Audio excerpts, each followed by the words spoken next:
All right. So we have the next one. I've been doing videos on this, and it has to do with Assange. As you know, Assange is not doing well. He's physically ill, apparently, in Belmarsh prison, and they moved him to the medical wing of the Belmarsh prison. Belmarsh has been described as the Guantanamo Bay of the UK. Like, it's not necessarily a nice place. If for somebody who was put there, supposedly out of issues of bail, this seems somewhat extreme. The 50 weeks in and of itself is somewhat of an extreme sentence, again, for somebody who was put there supposedly for skipping bail.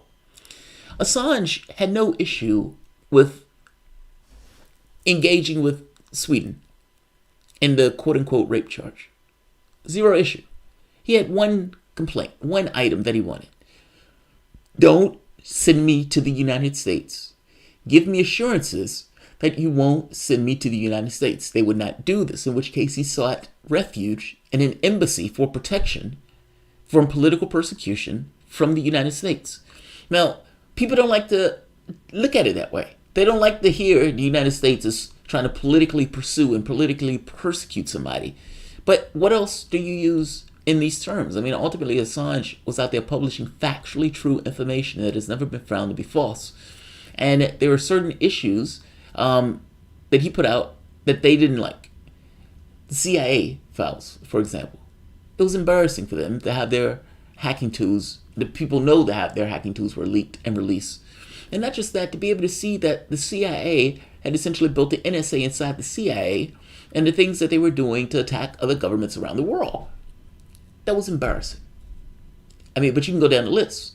The fact that the U.S. had been spying on everybody, all of its citizens, including world leaders. Yeah, that's kind of embarrassing. The fact that they killed the Reuters agent and then this was exposed, that was embarrassing. There are several things that he published that the intelligence community within the context of the United States did not want published, and this came across as a persecution. Yeah, he was seeking security from being extradited to the U.S. He was in an embassy for nearly 7 years. God, that's hard. That's extreme. Like, that's extraordinary. But in being in that embassy for 7 years, they were able to essentially bribe Moreno, and in bribing Moreno essentially allowed him out, allowed him to be taken out. It's hard to know what to do to help him in this case. Okay. And this is the Action for Assange. Who requested this one? Action for Assange came from Andrew Zygmunt Smith. He wants to know, what can your viewers do locally, hashtag Action for Assange, to support Assange, to show solidarity with Assange. That's what he wants to know. We talked once before about all the protests that were going on. Yeah. We even showed the website. That was a couple of weeks back. But he wants to know, do you have any specific suggestions? So, that's a tough one. I had to be honest, that's extremely a tough one. Because this, before you came back in, we were talking about everything that kind of brought us up to where we are now. And where we are now in this kind of extradition fight between Sweden and the U.S. Because both the Swedish prosecutors now revamped their case, and now they're trying to get Assange And that extradited. was for the sexual Supposedly a rape assault. case, yeah, sexual assault. Now again, they dropped this case once before, and not just dropped this case, Assange had made himself available to talk about this case while he was in Sweden. And again, his only thing was, don't extradite me to the United States. And that's the one thing that they wouldn't agree to, meaning they probably were. I've argued that whether the extradition bid for the United States or Sweden gets called for, it doesn't really matter. Both of those are going to end up in the United States, because I suspect Sweden will extradite him to the United States if given the opportunity. Mm-hmm. So this is kind of like if the UK doesn't do it, then maybe Sweden will do it. And we're talking about 150, 180 years, like some obscene amount of time for publishing journalism. And he's going after publishers. Yeah. So this is not just some quote unquote hacker. This is a publisher. What to do on this? I've argued. Locally, what can I do? This is going to be an unsatisfying answer. Uh-oh. But I've often argued that solutions to problems are often rarely at the point of the problem. Like, if the thing for Assange is being persecuted, and Assange is being, this thing of political persecution to Assange, or Assange is not even in the United States. He's not a U.S. citizen. And so what happens in the U.S., in this case, does this really affect Assange? And aside from that, even being in the United States, even if you were able to organize, let's say, some kind of protest, does it really affect what's taking place in the UK?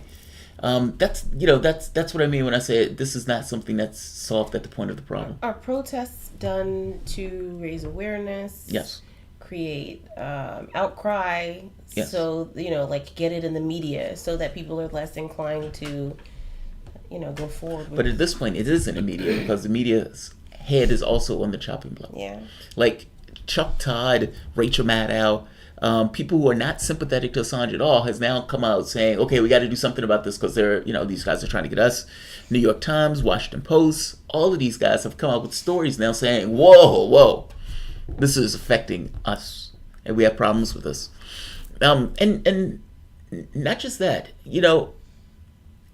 when we're talking about doing something locally to affect it, we're talking about locally with this notion of affecting something that's a national level.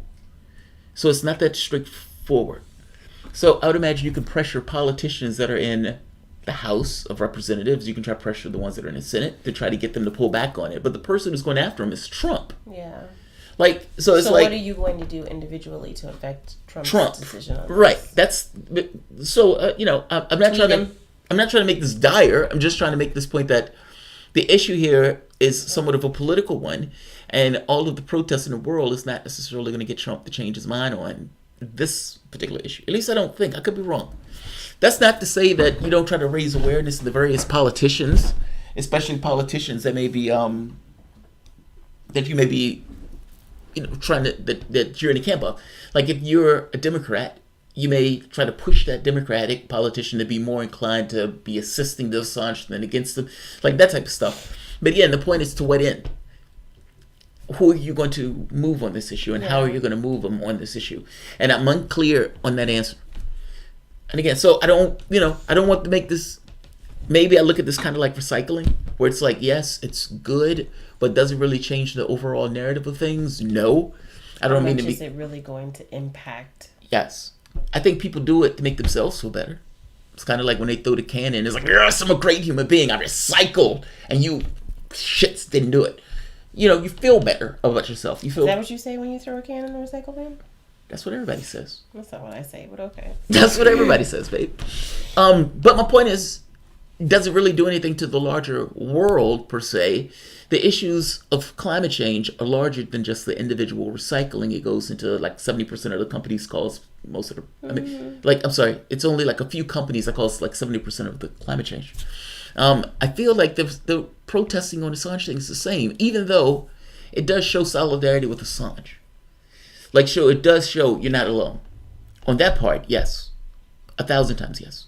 And you can argue that in and of itself is enough of a reason to do it. Does that make sense? If you're sitting in a prison cell somewhere and the only thing that you did was publish factually true information, you may feel good to know. But there are people that are with you. Yes. That are out there fighting for you. Yes. At least. Yeah. So if you want to talk about doing something locally, it's not necessarily doing something locally with the aims of changing the political situation for Assange. It's more so changing the situation for the way Assange perceives it. You're not alone. We love you for what you've done, and all of these people are saying horrible things about you, but we're still here backing you. That is something to be said about that. I hope that makes sense.